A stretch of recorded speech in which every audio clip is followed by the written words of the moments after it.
자, 오늘 같이 드릴 말씀을 같이 한번 봉독하겠습니다. 하나님 말씀 봉독할 때 같이 일어서서 길지 않으니까 동시에 같이 읽겠습니다. 시작. 그러므로 내가 하나님 앞과 주 예수 그리스도 앞에서 곧 친히 나타나실 때 자신의 왕국에서 산 자 죽은 자를 심판하실 분 앞에서 내게 명하노니 말씀을 선포하라. 때에 맞든지 맞지 아니하든지 긴급히 하라. 모든 오래 참음과 교리로 책망하고 꾸짖고 권면하라. 때가 이르리니 그들이 온전한 교리를 견디지 못하며 기가 가려워 자기 욕심대로 자기를 위해 선생들을 쌓아두고 또 진리로부터 길을 돌이켜 꾸며낸 이야기들로 돌아서리라. 그러나 너는 모든 일에서 깨어있고 고난을 견디며 복음 전도자의 일을 행하고 네 사역을 온전히 입증하라. 이제 내가 내 자신을 헌물로 드릴 준비가 되었고 나의 떠날 때가 가까이 이르렀도다. 내가 선한 싸움을 싸우고 나의 달려갈 길을 마치고 믿음을 지켰은즉 이후로는 나를 위하여 의의 관이 예비되어 있나니 주 곧 의로우신 심판자께서 그날에 그것을 내게 주실 것이요 내게만 아니라 그분의 나타나심을 사랑하는 모든 자식들에게도 주시리라. 아멘. 잠깐 기도드리겠습니다. 하나님 아버지, 또 주의 첫날에 저희들 마음을 구별해서 주님 앞에 나왔습니다. 하나님께서 주시는 이 말씀을 가지고 또 하나님의 마음을 찾아가고 또 이 말씀을 통해서 우리가 힘을 얻고 또 서로 격려하면서 또 세상을 살아갈 수 있도록 도와주시옵소서. 처음부터 끝까지 온전히 주님만 영광을 받으시옵시고 저희들은 이 마음을 주님께 돌려서 이 예배가 하나님 앞에 상달되기를 원합니다. 우리 모든 사람들이 한 마음으로 주님께 그렇게 주님께 예배드릴 수 있도록 도와주옵소서. 감사드리며 예수님의 이름으로 기도드립니다. 아멘.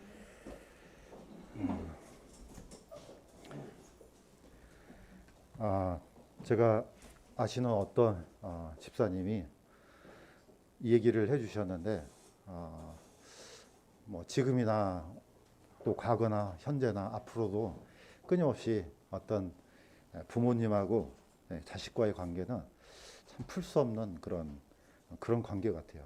그래서 어떤 얘기인가 들어봤더니 집에 아들이 있는데 엄마가 너무 바빠서 심부름을 좀 보냈대요. 그래서 아들의 성품을 잘 아는지라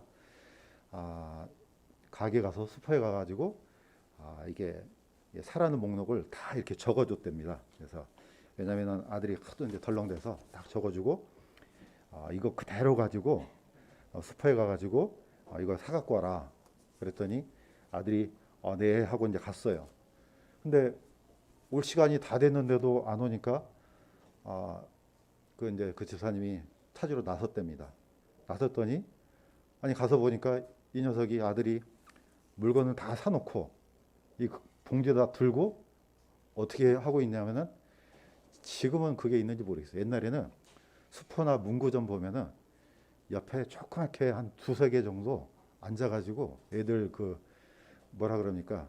게임할 수 있게끔 몇 개가 많지도 않아요. 한 두 개, 세 개 정도 이렇게 앉아 있어. 이렇게 마련해 놨어요. 근데 거기 앉아갖고 현란하게 게임을 하고 있더래요.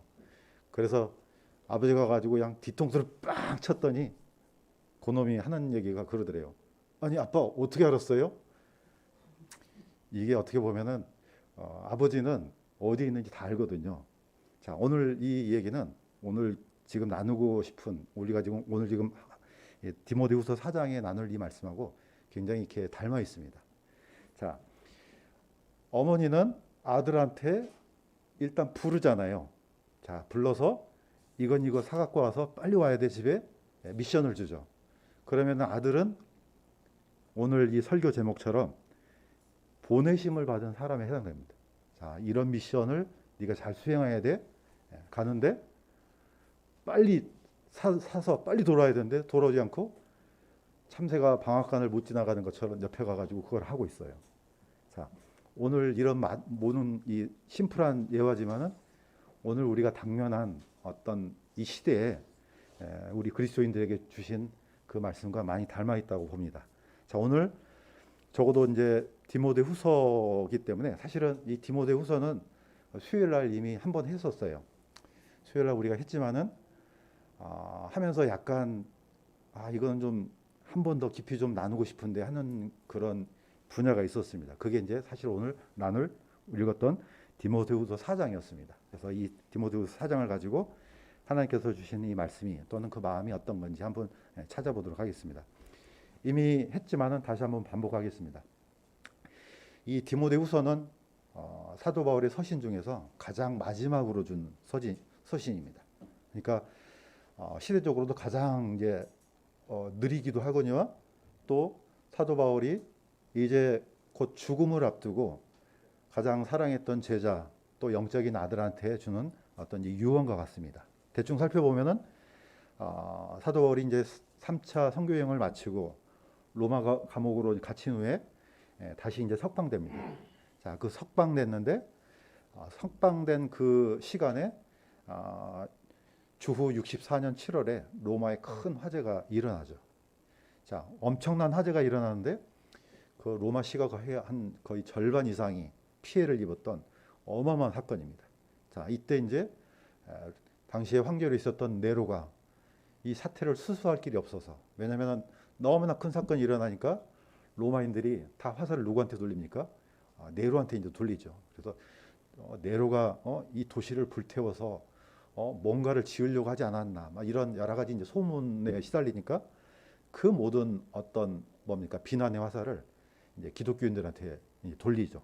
바로 이 사건이 이제 이 로마 대화재의 어떤 근원이 됩니다.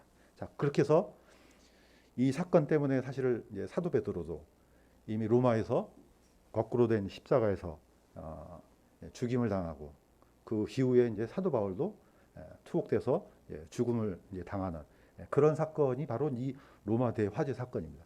바로 이 배경이 디모데후서의 이제 배경이기도 합니다. 바로 이제 네로도 거의 한 1년 정도 있다가 68년에 이제 자신이 자결함으로써 이제 황제에서 이제 내려오죠. 자, 이 중요한 순간을 지금 우리가 보고 있는 성경에서는 뒷부분에서는 이런 정보를 줍니다.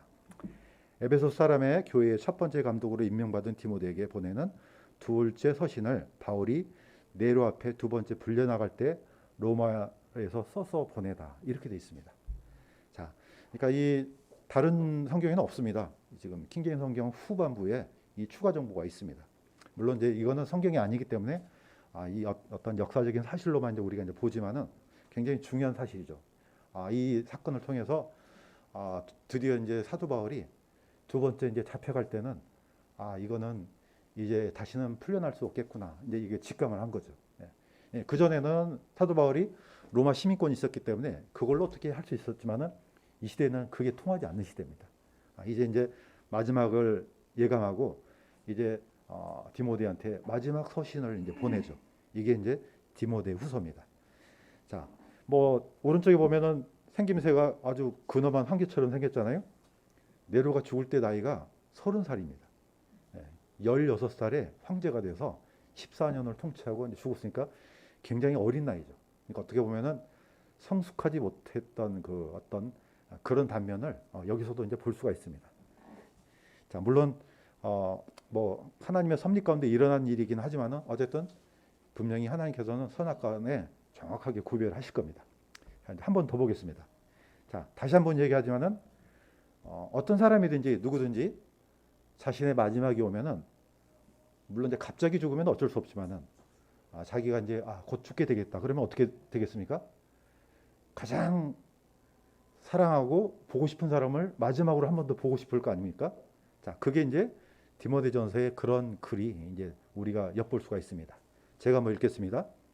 나의 극진히 사랑하는 아들 디모데에게 편지하노니 내가 밤낮으로 기도하는 가운데 끊임없이 너를 기억함으로 내 선조들 때부터 내가 순수한 양심으로 섬기는 하나님께 감사를 드리고 내 눈물을 마음 깊이 생각하며 너 보기를 몹시 원함은 내가 기쁨으로 충만하게 되고자 함이라. 자, 사실 디모데는 헬라인 아버지가 있습니다. 어머니 이름도 유니게입니다. 할머니 이름으로 로이스로 나와 있습니다. 분명히 육신적인 아버지가 있습니다. 어머니도 있습니다. 자, 그런데 여기서는 사도 바울이 어떻게 호칭합니까? 나의 극진히 사랑하는 아들 디모데 이렇게 합니다.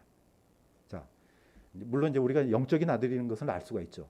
자, 사도 바울이 지금까지 살아왔고 또 경험했고 어떤 삶에서 가장 가치 있는 것들을 서로 공유했던 사람이 바로 디모데입니다.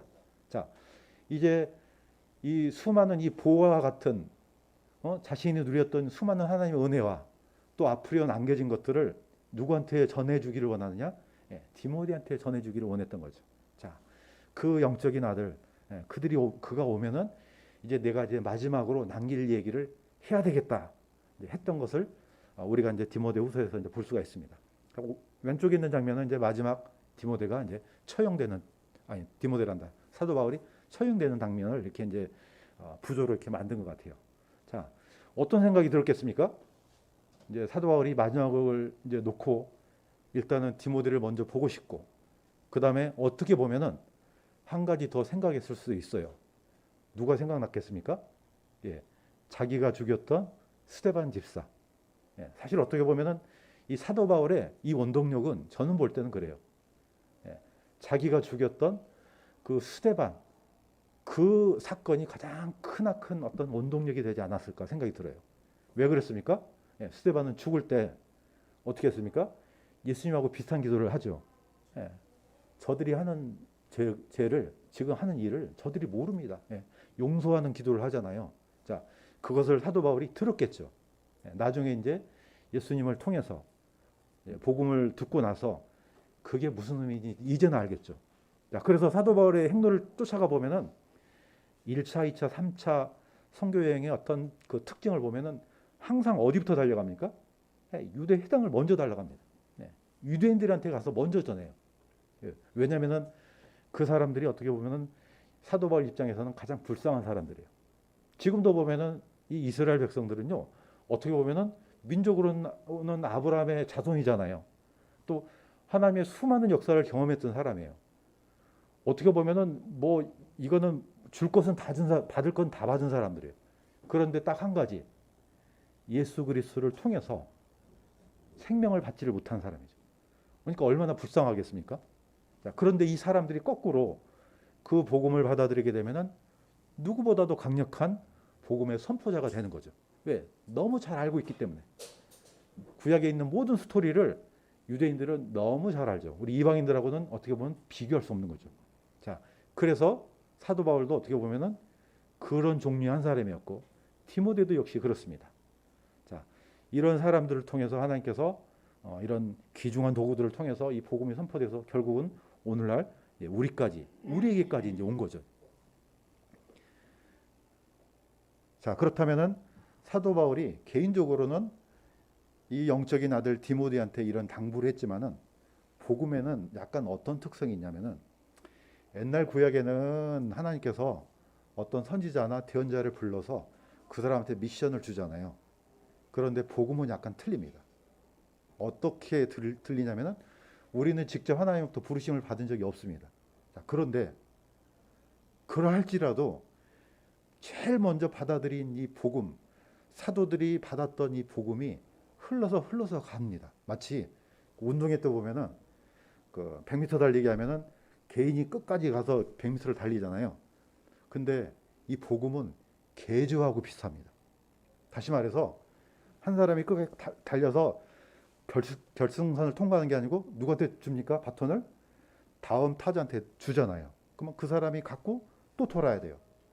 자, 복음은 우리가 직접 너 가서 복음을 전해, 직접 하나님께서 그렇게 말씀하시지 않았지만은 사도들로부터 전했던 복음이 계속해서 우리한테 전해진 것은 바로 이런 속성이 있기 때문입니다. 한번 보겠습니다.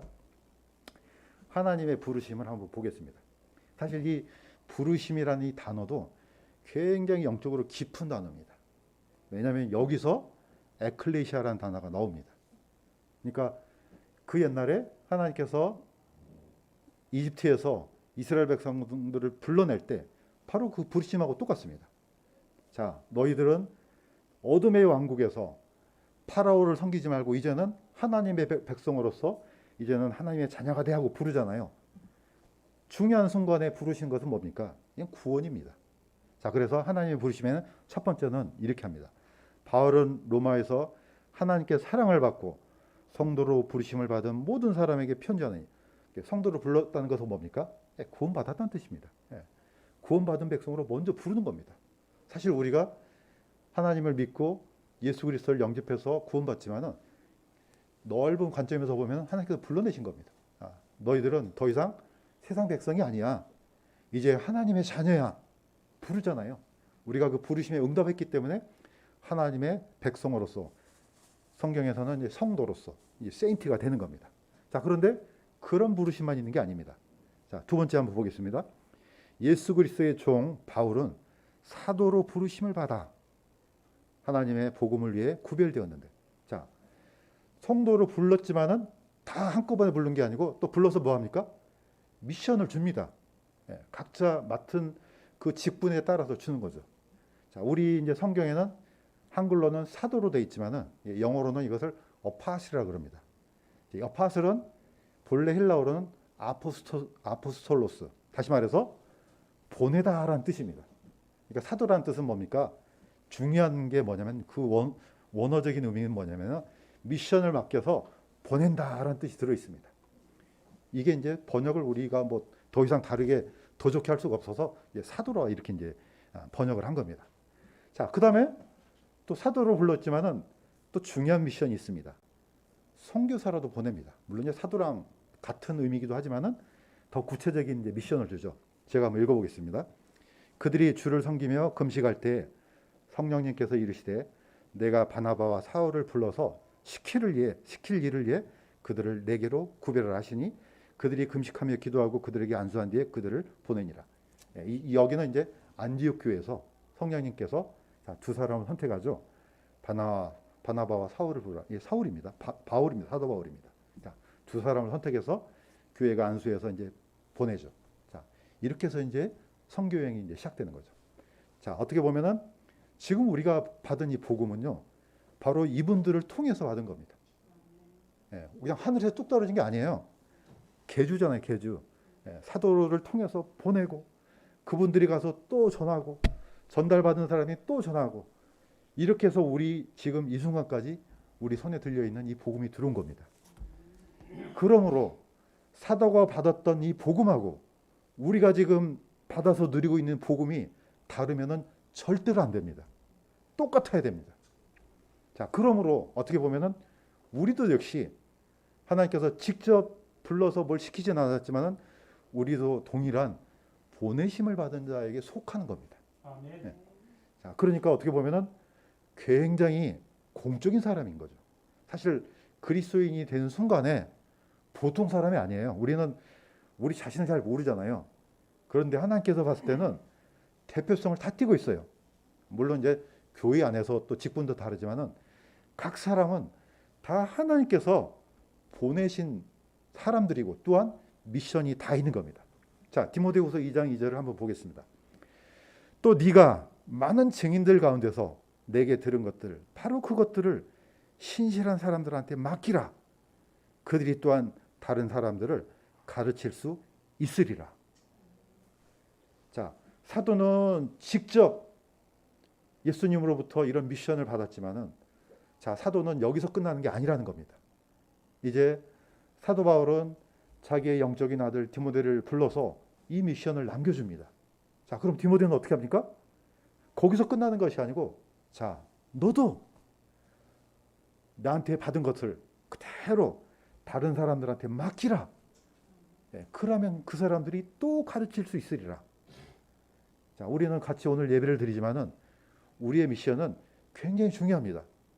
자, 누군가한테 미션을 전달했을 때 그 미션을 잘 이해를 못해요. 그러면은 절대로 전달이 못 됩니다. 아니, 맡기는데 이게 내가 왜 맡기지? 내가 지금 이해를 못해요. 복음을 이해를 못했는데 어떻게 전도가 가능하겠습니까? 불가능하다는 겁니다. 내가 하나님께서 주신 미션을, 복음에 대한 이해를 정확하게 해야지 다른 사람들한테도 정확하게 전달될 수 있는 겁니다. 자, 그래서 뭐 성경을 파고들고 뭐 신학자가 될 필요는 없어요. 그건 이제 각자마다 다른 은사이기 때문에. 그러나 최소한 내가 전달할 수 있는 중심 축은 알고는 있어야 되지 않느냐, 이런 뜻이죠.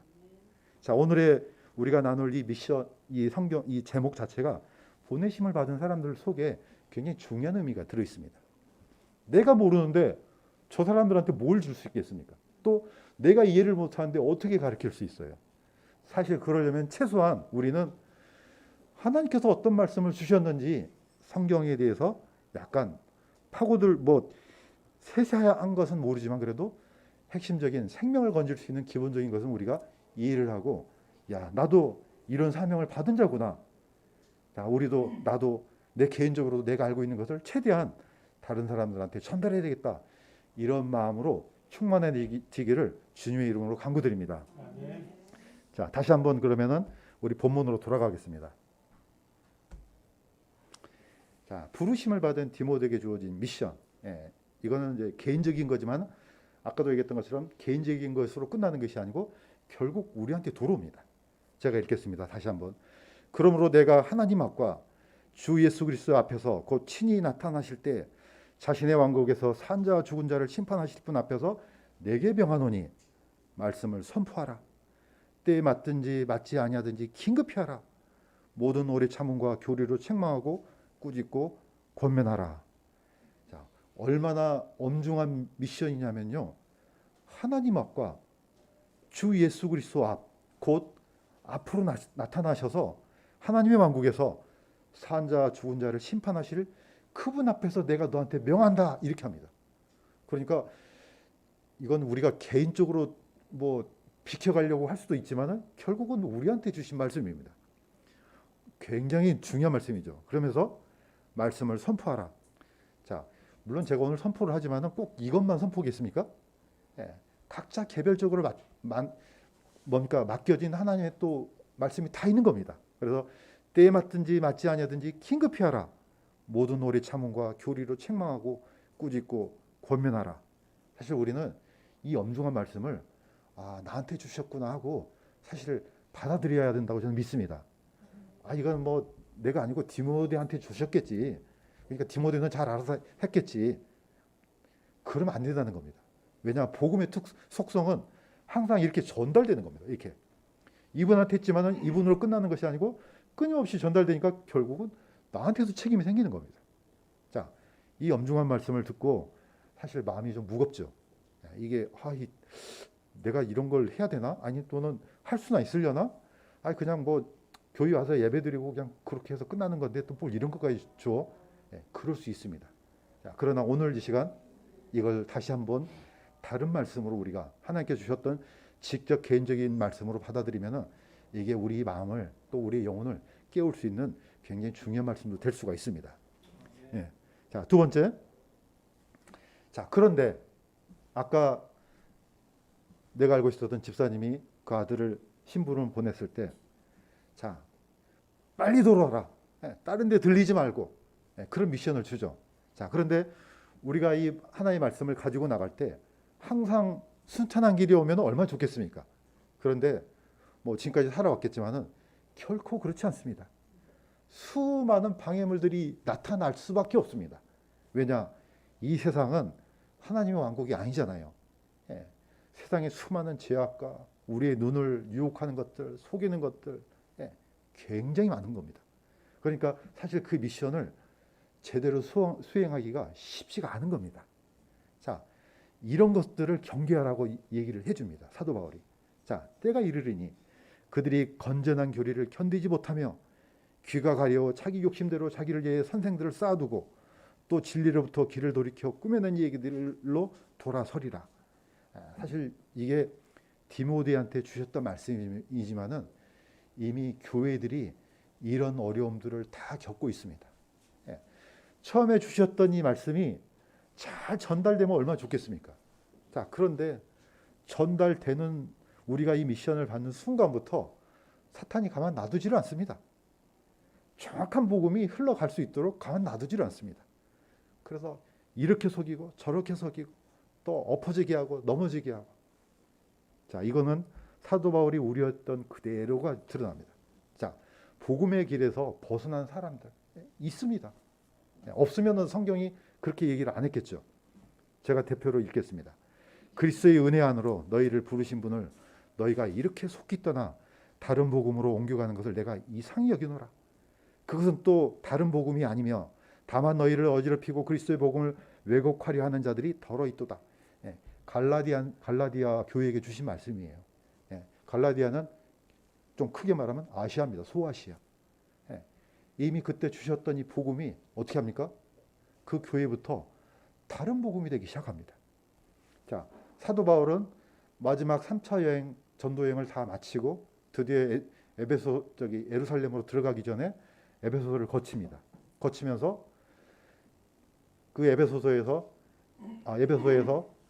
이 에베소 교회 장로들을 만나서 이런 얘기를 합니다. 자, 어떤 우려를 주느냐 이렇게 합니다. 제가 읽겠습니다. 내가 이것을 아노니 곧 내가 떠난 뒤에 사나운 이리들이 너희 가운데로 들어와 양떼를 아끼지 아니할 것이요 또 너희 중에서도 제자들을 끌어내어 자기들을 따르게 하려고 왜곡된 것들을 말하는 사람이 일어나리라. 그러므로 깨어서 내가 3년 동안 밤낮 쉬지 않고 눈물로 각 사람을 훈계한 것을 기억하라. 사도행전에 있던 말씀이지만은 이 에베소는 저번에 한번 말씀드렸지 않습니까? 에베소 교회는요 일반 교회하고 틀립니다. 거기에 누가 갔습니까? 첫 번째 감독이 디모데예요. 사도 바울이 브리스길라 아굴라와 함께 이 교회를 세워서 열심을 다해서 가르쳤습니다. 여기서 보면은 3년 동안 엄청난 어떻게 보면은 사도 바울의 어떤 엄청난 시간을 투여하고 또 엄청난 에너지를 쏟아서 이 교회를 만들었습니다. 세우고 자 디모데가 갔죠. 그 다음에 마지막은 누굽니까? 사도 바울입니다. 아니 사도 요한입니다. 마지막 순간 사도 요한은 이 어떻게 보면 이 에베소 지역에서 이제 생명을 다합니다. 그러니까 보통 교회가 아니죠. 자 그런데 문제는 뭡니까? 너희 중에서 장로들이에요. 너희 중에서도 제자들을 끌어내어 자기들을 따르게 하려고 왜곡된 것을 말하는 사람들이 일어나리라. 그러면 안 되지만은 이 엄청난 하나님의 사랑을 받고 은혜를 받은 교회가 변질될 것을 사실 사도 바울은 알고 있었습니다. 자, 이게 어디서 드러납니까? 디모데후서 1장 15절에 나옵니다. 아시아에 있는 모든 자들이 나를 버리고 돌아선 이 일을 네가 알거니와. 물론 이제 그 중에 부겔로와 호모게네가 있다고 나오는데 우리는 잘 모르는 사람이에요. 그러나 굉장히 사도 바울을 통해서 복음을 받고 은혜를 많이 받았던 사람으로 추측할 수 있습니다. 자, 사도 바울이 한 37년경에 부르심을 받고 약 67년경에 이제 순교하잖아요. 30년 동안 복음을 전하고 적어도 어떻게 보면 오랫동안 이 하나님의 사역을 하다가 이제 드디어 죽을 때가 가까이 오니까 어떤 현상이 일어납니까? 그동안에 그렇게 애를 쓰고 밤낮으로 눈물을 흘리면서 세웠던 이 교회가 변질된 것을 눈으로 목격하게 됩니다. 교회뿐만 아니고 이렇게 표현됐어요. 아시아에 있는 모든 자들이 나를 버리고 이렇게 됐습니다. 이게 바로 소아시아 지역입니다. 이 사람들이 복음에서 다 떨어져 나갔습니다. 그러니까 제대로 미션을 완수하라고 줬는데 그 길에서 다 벗어났습니다.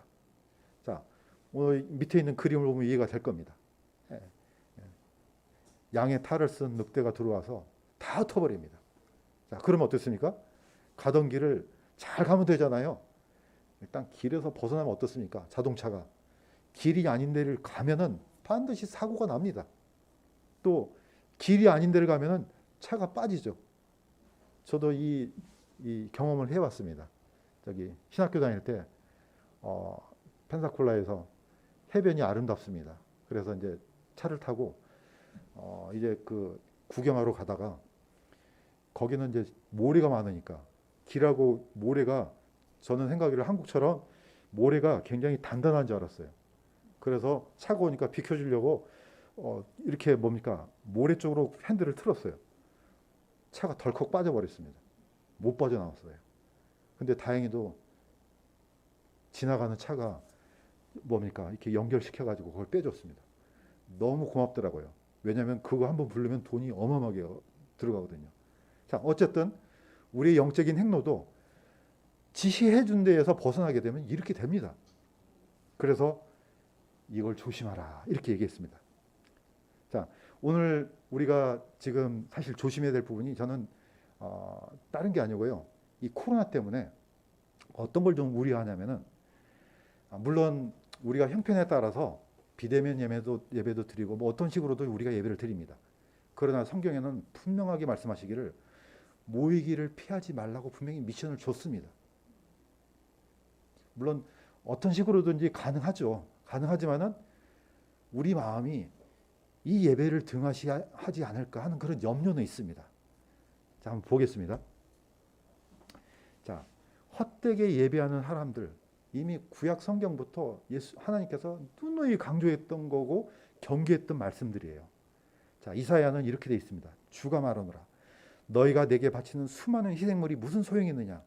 나는 순양의 번제 헌물과 살진 짐승의 짐승으로 배가 부르며 숫소나 어린 양이나 순염소의 피를 기뻐하지 아니하노라. 자, 이게 어떻게 보면 구약 사람들은 중요하죠. 희생 제사가. 이게 이제 구약에서는 예배의 형태이기도 합니다. 자, 그런데 문제는 뭐냐? 그냥 양이나 소나 염소나 잡아 바치면은 이걸로 자신의 의무가 끝났다고 생각하는 경우가 있습니다. 문제는 뭐냐? 이 마음이 주님께 드려지지 않는 겁니다. 사실 오늘 이 순간 이 예배를 위해서 여기까지 발걸음을 하잖아요. 그러면은 여기서 예배가 시작되는 거 아니잖아요. 어디서부터 시작됩니까? 집에서부터 오늘 주의 첫날이지. 이 첫날을 주님께 드려야 되지. 마음에서부터 이미 준비가 됩니다. 여기까지 또 옵니다. 자, 설교 딱 11시부터 딱 이게 아니죠. 이미 준비된 마음을 우리는 드리는 겁니다. 그래서 예배는 계속해서 목사님들이 얘기하잖아요. 예배는 보는 게 아니다. 또 예배는 교회에 참석하는 게 아니다. 예배는 드리는 것이다. 그래서 우리는 이 마음을 주님께 드리는 겁니다. 자, 그런데 구약 성경에서도 나오지만은 끊임없이 예수님께서 말씀하신 게 이겁니다. 너희 위선자들아, 이사야가 너에게 대해 잘 드러나이도다. 이르렀을 때 이 백성이 자기 입으로는 내게 가까이 오며 자기 입술로는 나를 공경하나 그들의 마음은 내게서 멀도다. 그러나 그들이 사람들의 명령을 교리로 가르치며 내게 헛되이 경배한도다. 마음이 들여지지 않는 예배는 다 헛된 거라는 겁니다. 이거는 굉장히 중요합니다. 왜냐하면 구약 시대에 우리가 이제 지금 뭐 신약에 들어왔지만은 얼마나 많은 소와 양과 염소가 이 수많은 제물들이 죽어 나갔겠습니까? 자, 하나님께서 그걸 좋아해서 그러겠느냐 이겁니다. 하나님께서 뭐 소고기 맛이 좋아서 소를 바치라고 그랬느냐? 이거 아니라는 겁니다. 자, 신약에 와서는 이렇게 얘기하죠. 사도 바울이 곡식을 밟아 떠는 소의 입에 망을 씌우지 말라 그랬습니다. 그러면 하시는 얘기가 하나님이 소가 걱정돼서 그러겠느냐? 아니 소가 배고파서 하나님께서 염려가 돼서 그런 얘기를 주셨겠냐 이겁니다. 아니다 이거죠. 우리를 위해서 주신 거다. 결국은 이 수많은 소, 어린 양, 순염소 다 누구를 가리키는 겁니까? 예수 그리스도를 가리키는 겁니다. 이분을 통해서 진정한 예배가 이루어져야 되는 걸 가리키는 거죠. 한번 보겠습니다. 자, 이제 사도 바울이 경계합니다. 어떤 걸 경계하느냐? 이런 사람들이 분명히 일어날 것이다. 자, 디모데전서 3장, 4장 앞에 있는 겁니다. 마지막 날들에 위험한 때가 이르리라.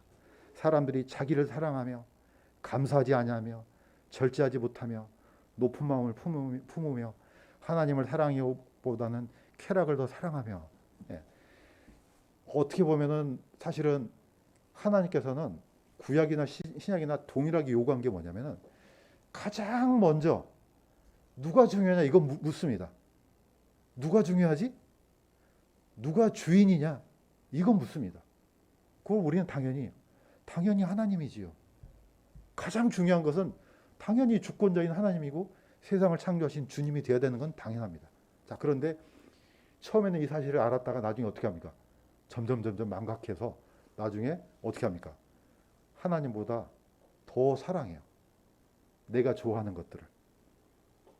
자, 예배는 다시 한번 반복하지만은 첫일 말하는 건 딴 게 아닙니다. 순서에 있어서 첫 번째가 누구냐입니다. 가장 중요한 첫 열매를 주님께 드리는 게 예배의 가장 기본적인 개념입니다.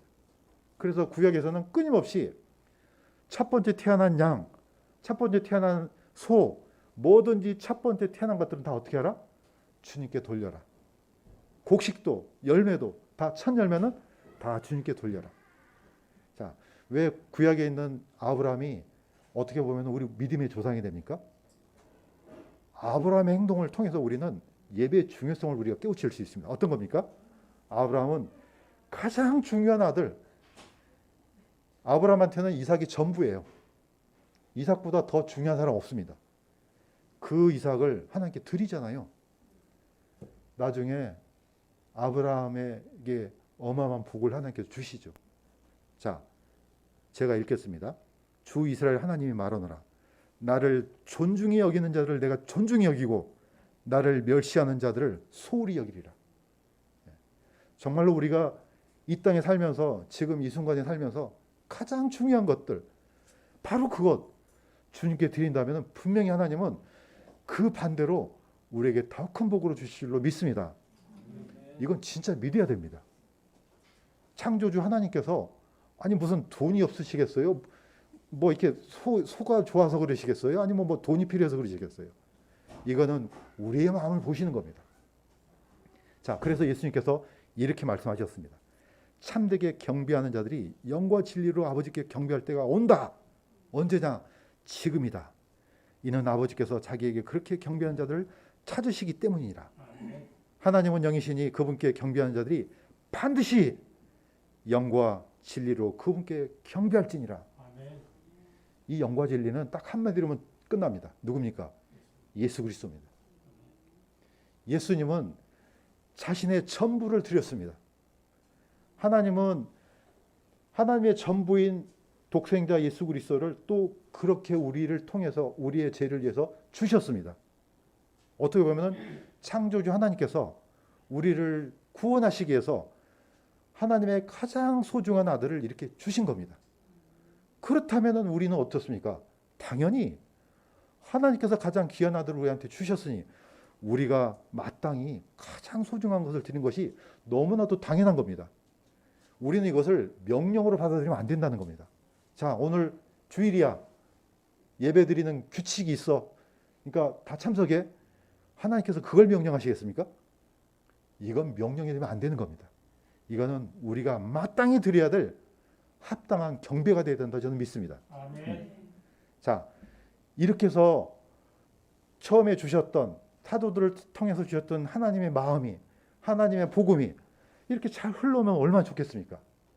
자, 그런데 그렇게 안 된다는 겁니다. 자, 사도 바울은 마지막 당부를 남깁니다.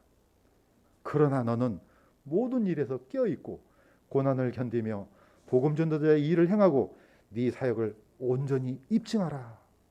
예, 사실 이게 디모데한테 주는 마지막 유언이 아니잖아요. 우리도 마찬가지입니다. 예, 짊어지라는 겁니다. 방법이 없습니다. 그래서 구약 성경에는 하나님의 말씀을 뭘로 표현했느냐? 버든이라고 표현했습니다. 예, 버든은 짐입니다. 이거는 우리한테 맡겨진 일종의 짐이에요. 자, 이 짐을 지고 목적지까지 가야 됩니다. 아이, 너무 무겁네. 던져버리면 안 된다는 겁니다. 우리는 이미 어떤 사람들입니까? 보내심을 받은 사람들이에요. 이미 미션이 주어졌기 때문에 이것을 완수해야 되는 책임이 있는 겁니다. 뭐 목사니까 저렇게 얘기하지 뭐 당연히 그건 말할 필요도 없습니다. 그러나 성도들도 동일하다는 겁니다. 교회가 무슨 뭐 개인적인 누군가의 뭐 주인입니까? 우리는 다 주님 안에 같은 형제 자매들입니다. 동일한 미션을 받았습니다. 자, 사도 바울은 격려를 잃지 않습니다. 다시 말해서 왜 이걸 견뎌내야 되는지 그 얘기를 합니다. 제가 읽겠습니다. 이제 내가 내 자신을 헌물로 드릴 준비가 되었고 나의 떠날 때가 가까이 이르렀도다. 내가 선한 싸움을 싸우고 달려갈 길을 마치고 믿음을 지켰은즉 이후로는 나를 위하여 의의 관이 예비되어 있나니 곧 의로우신 심판자께서 그날에 그것을 내게 주실 것이요 내게만 아니라 그분의 나타나심을 사랑하는 모든 자들에게도 주시리라. 아멘. 자, 사도 바울은 이제 곧 있으면 이제 사형을 당하기 직전입니다. 이제 죽기 직전에 디모데를 한번 봐야 되는데, 디모데를 보기 전에 먼저 서신을 씁니다. 사실 어떻게 보면은 디모데를 만났는지 어쨌는지 우리는 모릅니다. 어쩌면 그 전에 만나기 전에 순교 당했을 수도 있습니다. 이미 디모데후서 안에 그 내용들이 다 있습니다. 자, 그런데 사도 바울은 이렇게 고백합니다. 이제 나는 다 싸웠어. 다 달렸어. 끝까지 완주했어. 자, 그렇다면 나를 위해서는 의의 관이 예비되어 있다. 그런데 사도 바울로 끝나는 게 아니라는 겁니다. 나뿐만 아니고 그날에 주님의 나타나심을 사모하는 모든 자들에게도 이 관을 주시리라. 한마디로 말해서 용기를 잃지 말라는 겁니다. 절대로 낙오자가 되면 안 된다. 이렇게 마지막을 당부를 합니다. 자, 마지막 한 번 더 보겠습니다. 자, 제가 계속해서 끊임없이 반복해서 쓰는 용어가 있죠. 신신당부. 바로 여기 있는 신자가 반복이란 뜻입니다. 신명기 했을 때 이 신자가 이 반복이란 뜻입니다. 자, 신신당부 마지막으로 주신 너무나 중요하기 때문에 반복이 될 수밖에 없습니다. 어떻게 보면 성경을 보시면 아시겠지만은 계속해서 반복적이잖아요. 했던 얘기 또 하고 했던 얘기 또 하고 어떻게 보면은 사실 사복음서가 필요도 없을 정도예요. 보면 아니 마태복음 하는 얘기 마가복음에도 또 나오고 누가복음에도 또 나오고 요한복음에도 또 나오고 계속 나오잖아요. 왜 이렇게 반복적이겠습니까? 너무나 중요하니까. 잊지 말라는 겁니다. 형제들아, 나는 내가 이미 붙잡은 줄로 여기지 아니하고 다만 이 한 가지 일을 행하나니 곧 뒤에 있는 그것들을 잊어버리고 앞에 있는 그것들에 도달하려고 나아가 그리스도 예수님 안에서 하나님의 높은 부르심의 상을 받으려고 표들을 향해 밀고 나아가노라. 이미 빌립보 교회에게 나는 이렇게 나아가고 있다 이 얘기를 합니다. 디모데 후서에는 뭡니까? 이제 나는 다 달렸다 이겁니다. 그러니까 너도 이렇게 달려오라 이겁니다. 자, 내가 본을 보였지? 그럼 너도 본을 보여야 돼. 자, 디모데는 어떻게 숨겼겠습니까? 사도 바울은 네로 시대 때 죽었지만은 디모데는 도미티아누스 황제 때 죽음을 당합니다. 역시 동일한 달려감을 따라갑니다. 자, 뭐 그렇다고 해서 우리가 다 그렇게 죽으라는 법은 없습니다. 단지 뭐냐? 우리가 받았던 그 미션을 잊지 말라는 겁니다. 제가 한번 더 읽겠습니다. 믿음이 없이는 하나님을 기쁘게 하지 못하나니 그분께 가는 자는 반드시 그분께서 계시는 것과 또 그분께서 부지런히 자신을 찾는 자들에게 보상해 주시는 분이심을 믿어야 하느니라. 자, 구원은 선물입니다. 이거는 누구든지 예수 그리스도를 영접하면 다 받습니다. 그러나 보상은 다릅니다. 계속해서 반복하잖아요. 보상은 구원하고 다른 겁니다. 딱 한마디입니다. 열심히 일했느냐? 그럼 상이 있을 것이다. 잘 달렸느냐? 그럼 상이 있을 것이다. 자, 이 히브리서 16장 6절을요. 소홀히 여기면 안 됩니다. 저는 개인적으로 우리 강남 성서침례교회 모든 성도들은 다 이런 상을 받으시기를 주님 이름으로 간구드립니다. 마지막으로 읽고 마치겠습니다. 경주할 때 달리는 자들이 다 달릴지라도 한 사람이 상을 받는 줄을 너희가 알지 못하느냐? 너희도 상을 받도록 이와 같이 달리라. 이기려고 애쓰는 자마다 모든 일에서 절지 않으니 이제 그들은 썩을 관을 얻고자 그 일을 하되 우리는 썩지 아니할 관을 얻고자 하느니라. 사도 바울의 마지막 이 유언은 이제는 우리한테 남겨진 말씀이 되었습니다. 자, 그래서 비록 코로나로 또 수많은 이것뿐만 아니고 우리한테 닥쳐온 수많은 어려움들이 있습니다. 저도 말 못할 그런 것들이 많이 있습니다. 그러나 그런 것들로 인해서 넘어지지 말라는 겁니다.